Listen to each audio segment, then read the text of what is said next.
Sure. Hi, everyone. My name is Sheev Davé. I work with M over at TTS's Public Benefits Studio. Dave, I'll pass it on to you for intros. Yeah, I'm Dave Lutker, he, him. I'm a user experience designer with GSA's 18F. We're all part of the Technology Transformation Services division. So, Yeah. On the next slide, just a quick background on our group and who we are. So as some of you might know, but in case you don't, the Benefit Studio is a team focused on collaborating with benefit programs to develop shared technology tools and best practices that support more coordinated public experience across programs. The first product that we launched is a text messaging tool called Notify.gov. Some of you might have heard of that. On the next slide, Dave will give a little bit of background on sort of this research effort that we started on. yeah. So when we're talking about research here, we're talking about not necessarily academic research, but like design research, right? User experience research, customer experience research, that kind of thing. And then the other thing I'll kind of mention is if you are somebody who speaks a language other than English, or maybe even speaks a language other than English primarily, some of this probably isn't going to be new to you, but we're just kind of approaching this from the perspective of a federal government that is primarily communicating in English, and when it has to communicate in something other than English, doesn't always get it right. So, yeah, we reached out to quite a few community-based organizations that are doing work in this space, right? Either they're kind of acting as the last mile of translation or advocating for various services within their local community. And we wanted to hear a couple of things from them, such as when a government sends notifications by text, email, or other means, and this is, a federal government, state, tribal, who is actually doing the translating for non-English speakers? What does that process actually look like? And when you're actually making that new message or that translated message, what makes it effective? Is there something that makes a message effective in any language? So yeah, if we look at the next slide here, we can see a bit of the sentiment of the community-based organizations, CBOs we spoke with, just a general overview. There are we kind of teased out, this is not a comprehensive list, but it's a framework we used, like 3 types. There's going to be, direct services organizations. They're on the ground, they're smaller, the hyperlocal. These are the folks really servicing communities directly. And folks in this bucket often might say things like, well, I'm overworked and underfunded, which might not be surprising. There's advocacy and education and like other kind of non-direct organizations. So sometimes they're doing a little bit of the on-the-ground work, but they also kind of operate in this kind of middle space. They're usually having, more resources, more staffing, but a lot of times they're also more focused on awareness or funding or supporting like local branches that maybe, live more on that left side of our slide here. So typical sentiment from these orgs is, and I guess a statement, is like we have 5,000 people across 17 countries, and we're a UN associated CBO, right? So there's like even this level can range in the actual style of resources or level of resources that it has.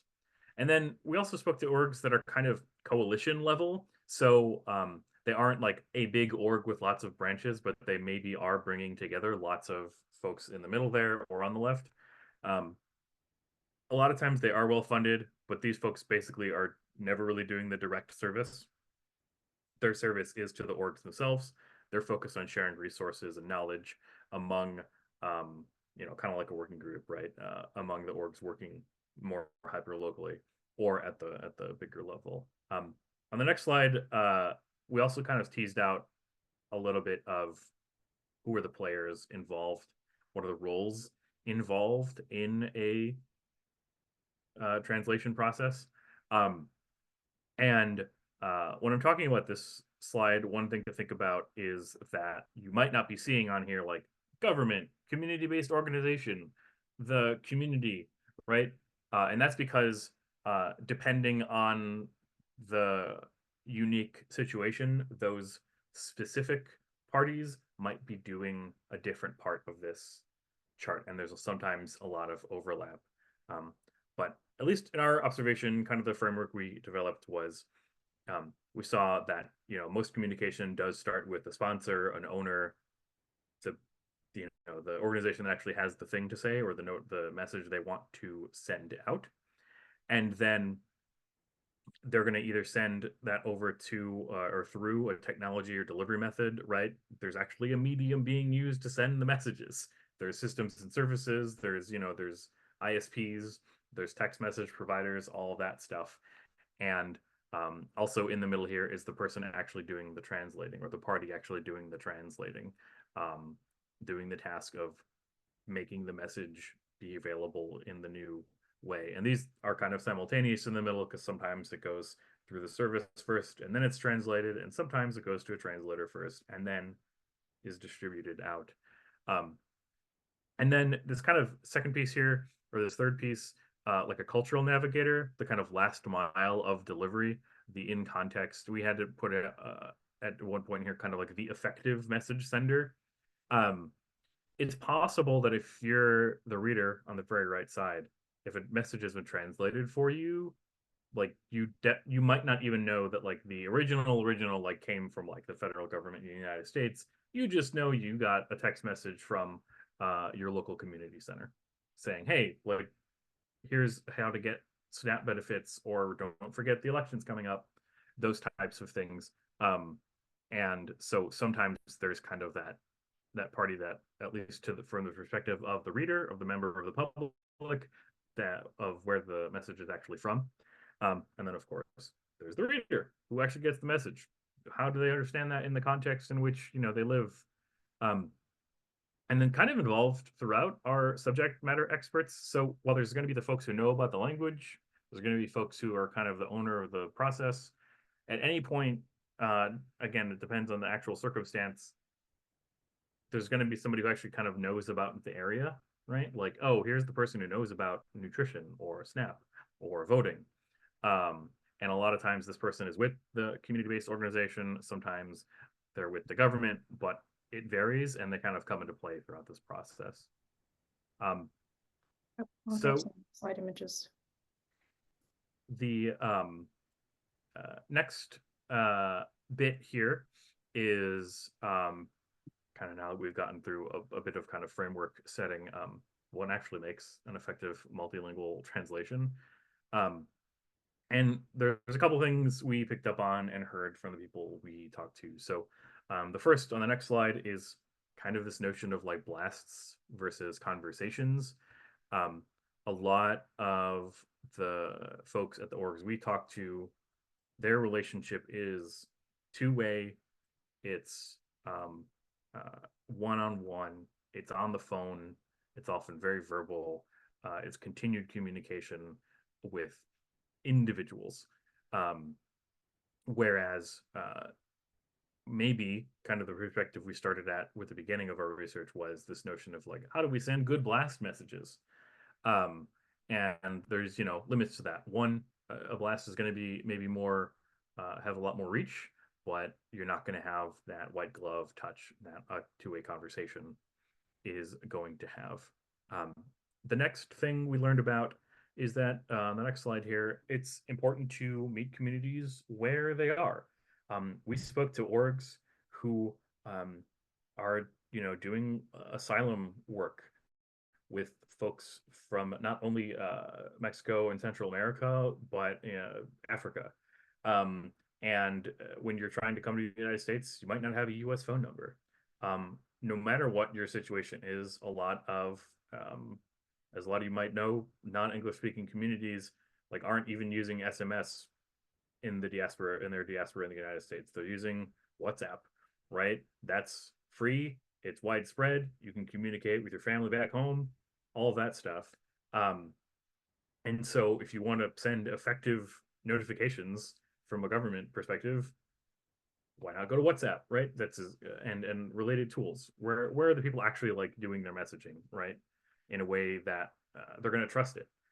We also learned about, there's going to be auditory languages with no written form. So, um, especially in this kind of asylum seeking context, what occurs all over the place, there are languages that don't have a written component, right? We learned about a lot of like indigenous languages in Guatemala, for instance, where there just actually is no written component to the language, or if there is, it was like written up by some professor and the actual person hasn't heard of it before. Um, and so questions about how do you do that? And we learned from a lot of CBOs who were doing not only phone calls, but using the audio snippet tool in whatever various communication medium it is, right? Um, Actually sending like, well, there's no written component, so we'll send you the audio. Um, so that's important.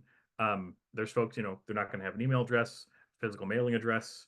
A lot of these things apply to English messages as well, but depending on the kind of pocket or community you're talking about in throughout the United States that doesn't have English as their first language, we're notice a lot of the folks we talk to are kind of noticing this more and are saying that it's really important to actually come to people using the medium that is going to be most effective for them. And I think this next one is mine too. So in the federal government, here on the next slide, we talk a lot about plain language. There's an entire plain language, if not an act, the limits of my civic knowledge are hitting me at 9:20 my time. There are rules that we have to follow, right? That stuff can't be too complicated or too jargony. And when it comes, but that's all with the English speaking perspective, the American English speaking perspective. However, you want to send a message and a message or in a language that isn't English, it also needs to be plain language in that language.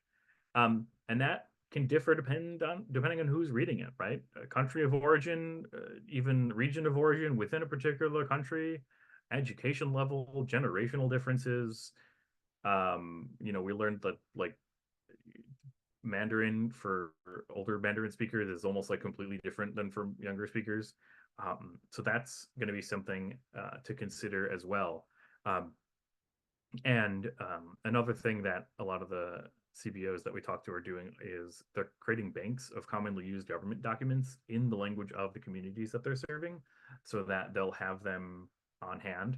And again, so that they're easy to understand for those communities. So kind of like multiple layers of translation there, right? You're trying to make it easy to understand and in the language that somebody speaks. So that's another aspect as well. And I think, Sheev, you are tackling the rest of these.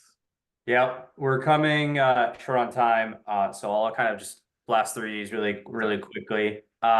So the next few topics are, understanding like that non-English speakers are seeking government information over a wide variety of topics, but really prioritizing like very much like benefits related stuff. So like healthcare, immigration, and sort of eligibility procedures. So that way folks can know what they need to do. On the next slide, we have like prioritizing like key life events for non-English speakers. So one thing that stood out to us was as considering it is that some resources are actually only available in English, despite the heavy use of these materials by non-English speaking folks.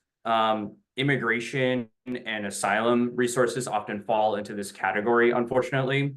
And so while the root causes should be addressed here, this could represent an opportunity to fill some of these gaps. And then on the last slide, something that came up was that a lot of our participants were concerned about scams. So Dave mentioned this earlier, like sudden notifications from the government are often dismissed and community members look to each other, their family or trusted resources such as like their local community-based organizations to say like, hey, is this something that I need to consider seriously or perform action on? And so we notice that CBOs are sort of that trusted vetted source for folks within their communities to understand what they need to do. So on the last slide is sort of our quick wrap up. We've focused more on community-based organizations for this research effort, and we're hoping that this next phase that we're going to explore are very much like understanding a little bit more about end users within sort of the paradigm that we're working in. And with that, we'll end. Thank you for your time, and we'll switch over to USDR.